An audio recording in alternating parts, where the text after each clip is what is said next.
તમારે સામું આવ્યું.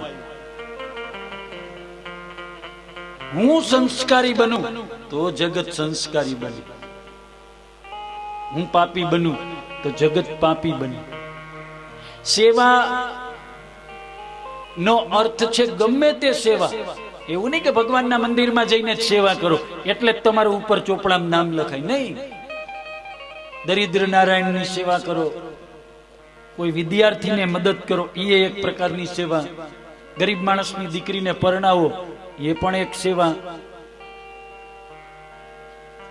બીજાને ભૂખ્યાને ભોજન કરાવો, એ પણ એક સેવા. સેવાના હજારો પ્રકાર છે. આ જગ્યાએ સેવા કરવી, આશ્રમમાં જઈને સેવા કરવી, ફલાણી જગ્યાએ જઈને નહીં નહીં નહીં. ત્યાં તો કદાચ ઘણા મળી જશે સેવા કરવા વાળા. જેમ માણસને જરૂર છે એની સેવા હું ને તમે કરશું તો જ એનું ફળ મળશે, નહીતર ફળ મળશે.